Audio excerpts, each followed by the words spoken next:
بسم الله الرحمن الرحيم والصلاة والسلام على رسول الله الحبيب الكريم أبناء الأعزاء.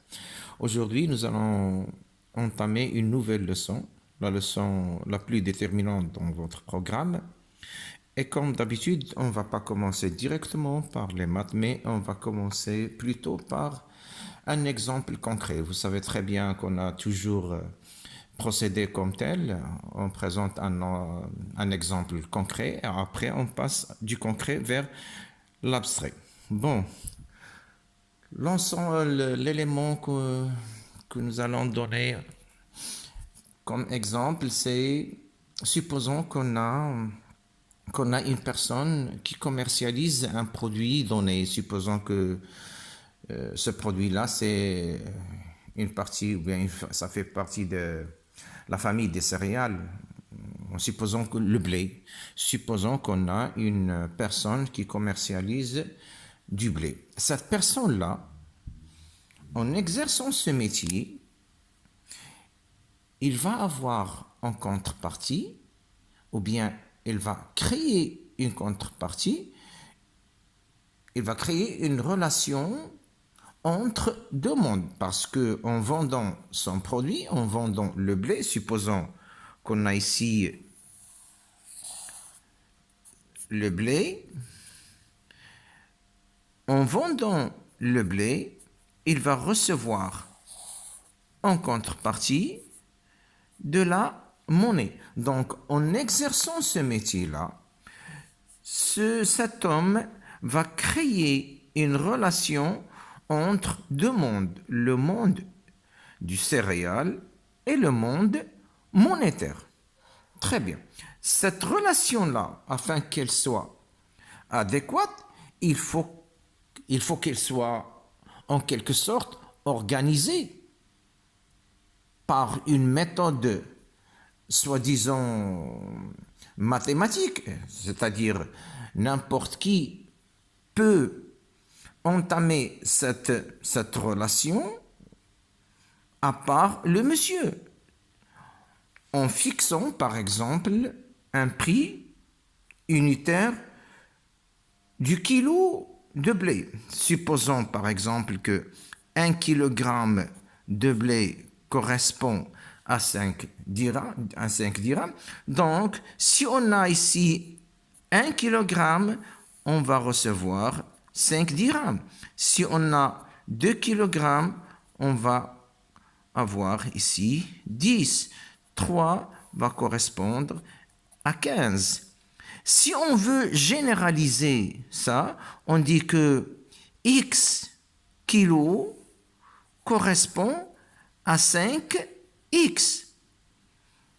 Et comme ça, on a organisé cette méthode de commercialisation du produit. C'est-à-dire, autrement dit, n'importe qui peut faire l'affaire. Très bien. Supposons maintenant, on peut dire que cette relation-là, il va faire correspondre à X kilogrammes 5X. Comme ça, n'importe qui peut savoir mener cette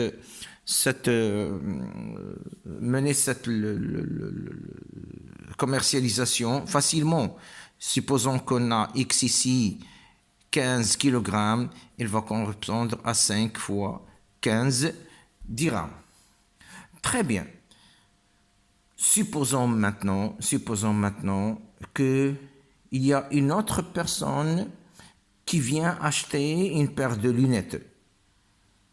Une personne vient demander à ce monsieur-là qui commercialise les céréales, il lui demande, monsieur, je veux une paire de lunettes.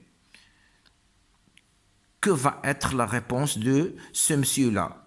Il va lui dire tout simplement, avec tout mon respect, monsieur, je ne commercialise pas les lunettes, mais du blé. Les lunettes ne font pas partie de mon domaine de commerce. Ça ne fait pas partie de mon domaine. Donc, on ne peut pas avoir cette transaction-là. Très bien.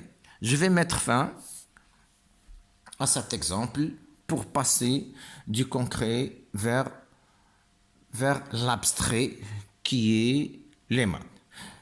Maintenant, si on a deux ensembles ici, un ensemble E et un ensemble F, tel que E est inclus dans R et F aussi est inclus dans R. Si on a une relation, entre E et F, on va appeler cette relation-là. En général, on va lui donner le symbole F. Et on dit que la fonction E, la fonction F, c'est une fonction qui lie des éléments qui appartiennent à l'ensemble E à des éléments qui appartiennent à l'ensemble F. Et on va symboliser cette relation-là comme suite. On va dire que F est une relation qui lie E à F, tel que à chaque élément de X, on doit faire correspondre un élément de Y de F qui s'appelle Y. Et c'est quoi F, Y? C'est tout simplement